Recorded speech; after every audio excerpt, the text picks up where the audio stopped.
What's going on, y'all? It's your boy D from the Northeast. I'm back with another video. I'm back on my YouTube channel. I'm back to making these bangers. I'm about to keep going and keep going. I just want y'all to tune in, subscribe, like, comment, share it. You feel what I'm saying? Do all of that. You feel what I'm saying? If anybody else got a page and you feel what I'm saying, they doing something with themselves, I support your page too, you feel me? Just let me know you got something going on and I'll straight follow you, you feel what I'm saying? I will follow anybody that's following me. I ain't got no problem with that. I will comment, all of that. I will share your page, all of that. But all right, now that we got that out of the way, all right, so let's get into the topic of today. All right, so boom, I want to talk to y'all about a situation where basically it was like inmates, convicts against the correctional facility or against the prison system, right? All right, so mind you, at this point in time, we all on lockup. I'm on lockup, you feel what I'm saying? I was on lockup for something stupid. I got caught with some cigarettes and they put me on lockup, whatever the case is. All right, so cool. We on lockup. Once I get on lockup, I realized though, like, it's different. Like, we eating breakfast at 3:30 in the morning. We getting lunch at basically 4 o'clock in the afternoon. No, we getting lunch at like 10:30 in the morning. We getting dinner at 4 o'clock in the afternoon. We all grown men. Mind you, I'm small. So what about them dudes that's like 325, 340, 350? We getting lunch. The last time we eat during that day is at 4 o'clock and 4:30. That's the last time we eat. Mind you, we don't lock up, so we don't get no commissary. The only way you gonna get commissary unless you in the mix, like let's say you got a worker man that you can, you can relate to or whatever the case is. You say, look, dummy, I give you $100, right? You keep 25, give me the 75, bring me the bag. You get what I'm saying? Like, that's how I normally go. You feel what I'm saying? That's how I go. Like, so that's how a lot of dudes was getting their commissary, like, to be able to eat. And if you get your commissary, now you can sell a noodle that's 30 cents on commissary, on lockup, is like $3. So you get what I'm saying? That's how it was going. You feel me? You want a shot of drink mix? $2. You get what I'm saying? Like, it's crazy how the prices just elevate on lockup. So it got to the point where it was like we all on lockup one day, you feel what I'm saying? And one day all our food came. And it was cold. I'm talking about cold. And this the day they had the nerve to give us chicken breast. Like, not chicken breast, I'm sorry, a chicken patty. They gave us a chicken patty. But when I say it was cold, like, it had been sitting for like 3-4 hours. So niggas was bucking about that. Like, hey, yo, what's going on? Yo, people ain't like that. Like, people was really bucking about that. Like, yo, we not going for that. Yo, you bringing us this cold food, bro. We ain't with all that. Da. You know how the COs is, bro. Well, it's not me. I'm not the cook. I don't know what to do. Y'all even gonna eat it or y'all not gonna eat it. So niggas like, all right, you know what? You got that. We got something for you. So boom, that day,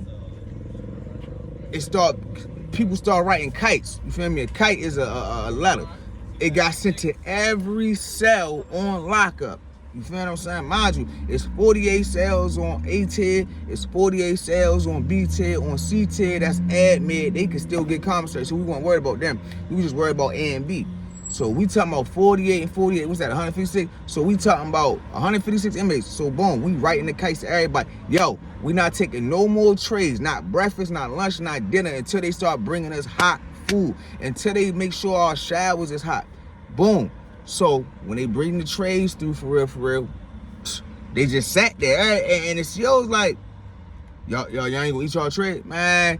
It got to the point some dudes was throwing the trays out, like just throwing them, man, get the shit out of it, like throwing them out on the ground, for real. You feel me? COs is amazed, like, whoa, what's going on? Like, you feel me? They don't know what to do, for real, because it's not like one individual, it's not like one cell, it's a whole tier of dudes just throwing the trays. Man, we not eating this, man. Get this out of here, you feel me?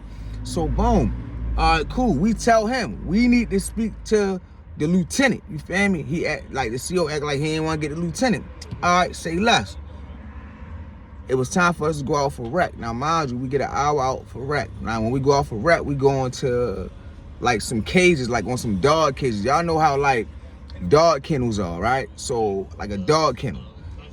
We go in the dog kennel cage or whatever the case is. Woo. You feel what I'm saying? While we in there, niggas like, hey, listen, we not going back in that, we not going back in our cells until they bring us a hot meal right now.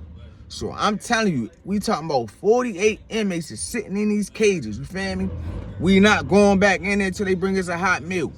All right, bet. So we tell the COs or whatever, they like, well, we can't really do anything because the kitchen is closed. Man, y'all better figure it out because we not coming in. You feel what I'm saying? Now, they can't mace all of us. They can't beat all of us. They can't do all of that. So at the end of the day, what they end up doing was, guess what they did? They end up getting us hot meals. You feel what I'm saying? Now, the hot meals they gave us, I ain't gonna hold you, was kind of phony. They gave us a little, if anybody that been locked up, they know, the SOS, shit on the shingle.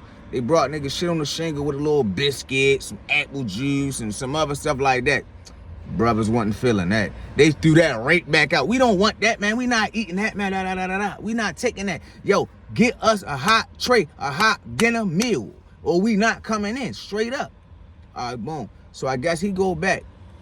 He talked to whoever his superior was, and his superior ended up calling the chief of security or whatever. Chief of security come talk to us, and we tell him what's going on. What our demands is, like, we want hot meals, we want hot water, we want to be able to get our rep when we're supposed to get it, instead of a CO knocking on our door. Like, a lot of times with rep, a CO will come past your cell, and you might not see him. You feel me? You could be, you and your cell buddy could be talking or whatever, and he could walk right past your cell. You gotta literally be at the door like this.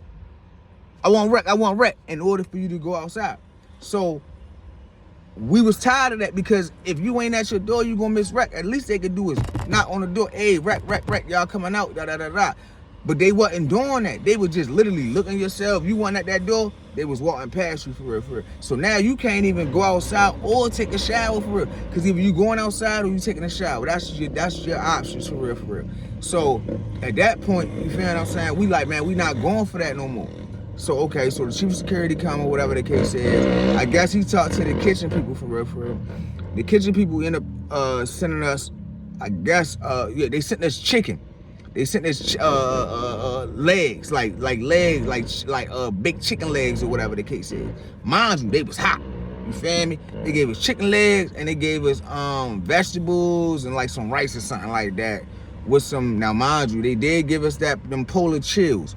Now I would advise anybody that ever been locked up. Now them polar chills, they all good, but they're not good for your body. You feel what I'm saying? Because if you pour a polar chill on the ground and it stain the ground, imagine what it do to your insides. You dig what I'm saying? So at the end of the day, it's not good for you. But yeah, so they give us the chicken or whatever. You feel what I'm saying? So you know, a lot of inmates is like, all right, cool, we good, we could take that. You feel me? They gave us a chicken. It's a hot meal. This, that, and the third. You know, we won. All right, bet. Now that's half the people that thought that way. The other half like, nah, man, they not about to just think they can just give us chicken and it's gonna be over.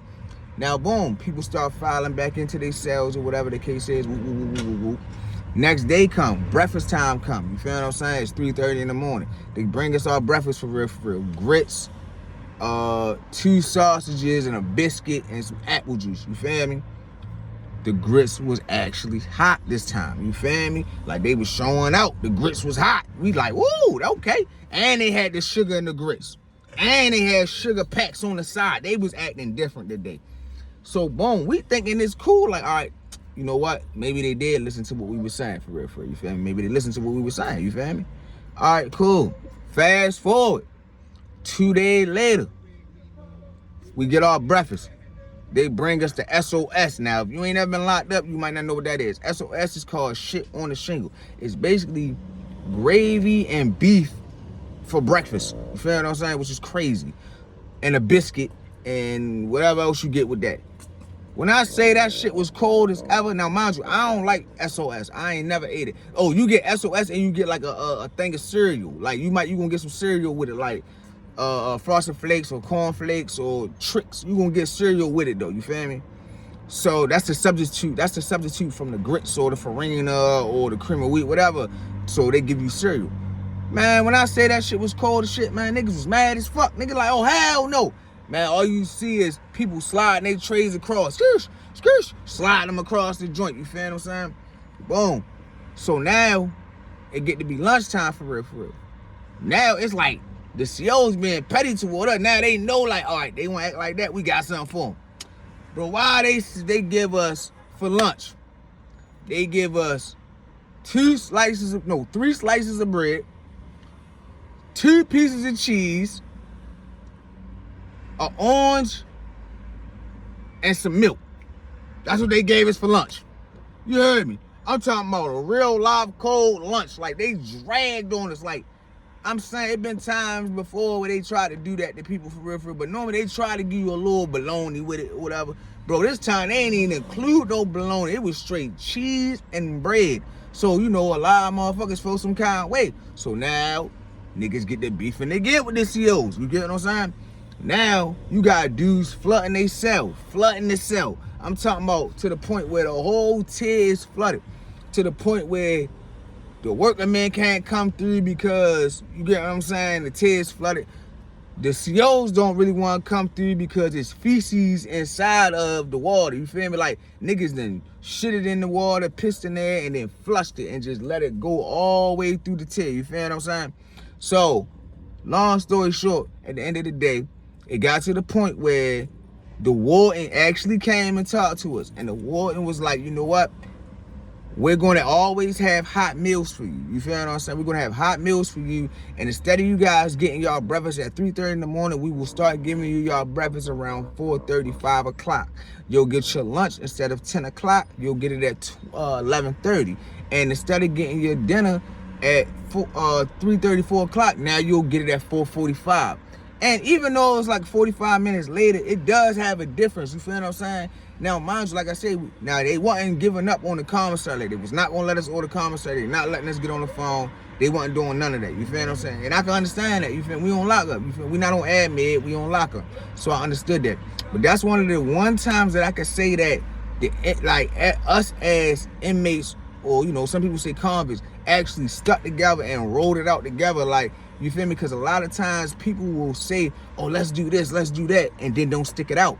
But when I say we stuck it out Hagerstown, man, 2018, I'm trying to tell you, we stuck it out to the point where they ain't had no choice but to go with what we was going for. You feel what I'm saying? Because at the end of the day, it's like, we can make it harder for y'all than y'all can make it harder for us. At the end of the day, we already on lockup. We already in the cell. We already locked down all day. We can make it harder for y'all. Like I say, people flooding the tier, people pooping and shitting in the water. Like, niggas can make it harder on you, and that ain't a good look for you. You feel what I'm saying? Or you got dudes that was really petty and the shit is CO down. Like, I'm talking about that poop in a little milk carton. Hey, so y'all need your help with something. Straight throw it in their face. You feel me? Throw the pee in their face. Throw it straight in their face. Or they can catch you outside in the cages. You feel me? They'll have it behind their back or something. AC, as soon as the CO take your cuffs off when you get in them cages, throw it straight in your face. So, like I say, yeah, at the end of the day, it would backfire, because at the end of the day, the COs is definitely going to get you back. They going to press charges. They going to do all of the stuff they got to do. You feel me? But at the end of the day, a lot of those dudes that was out Hagerstown, Cumberland, stuff like that, they ain't care. Them niggas had 100 years times 3 plus 40. Like, they ain't care about that. You know, they don't care about if they on lockup or if they get an extra ticket or something like that, or extra charge. Who cares if they got an extra charge if you already got 1,000 years or 200 years? Nobody care about that. You feel me? But at the end of the day, this is one of the stories I wanted to talk about how this is one of the times where guys actually stuck together. We had a plan and we executed the plan. You feel me? Now, don't get it twisted. You had some weak dudes that was breaking. You feel me? That wouldn't finish it. You feel me? Man, I ain't doing it. I'm about to go home. I don't want no other ticket. I ain't trying to get another ticket. Because, you know, the COs will threaten you and say, well, if you don't go out, we'll give you a ticket. So a lot of dudes was breaking. I'm not going to hold you. It was a lot of dudes. You feel me? But at the end of the day, there were a lot of dudes that wasn't breaking. So let's say 70-30. 70% dudes was going for broke. They ain't care. But 30% of the guys was like, man, nah, man, I ain't trying to do all that. I'm about to go home. I'm about to be woo, woo, woo, woo. And I salute anybody that's trying to go home, because that's the objective of being a person. You're supposed to be going home. But at the same time, if you're getting treated unfairly, you're supposed to stand up for something, because if you don't stand up for it, they're just going to continue to do it too. You get what I'm saying? And that's my biggest issue. Like, a lot of people don't understand, like, when you're incarcerated, bro, the way the COs treat you, it's like slavery. Like, they think they the masters and you just a slave. Bro, they don't think about it. You got some COs, they don't even call you by your name. They call you by your inmate number. You get what I'm saying? Inmate, da da da da. Like that's how they talk to you. You feel what I'm saying? They don't, and you know, especially when you out in the mountains for real. They don't them white boys out the mountains. They don't respect nobody. Now, the crazy part is this though. The worst COs I've ever encountered, and if anybody see this, and if anybody been locked up in Baltimore, they know the Africans is the worst. Like, I'd rather deal with them white hillbilly dudes and them Africans. Them Africans be dragging. I'm talking about they be dragging, bro. And you would think like, bro, you black just like me, you feel me? Why you acting like that? But they don't care, you feel me? Because in their mind, they think they better than us for real, for real. A lot of Africans think they better than African Americans, you feel what I'm saying? I guess that's how that's the best way I can word it. That's how they think. They don't think that they like us. They think they better than us. But at the same time, in my opinion, like I said, them Africans is the worst, bro. I'm trying to tell you, they be the worst. The ones that want to come shake your cell down, the ones that want to come bust you up, the ones that do the most, that's them, bro.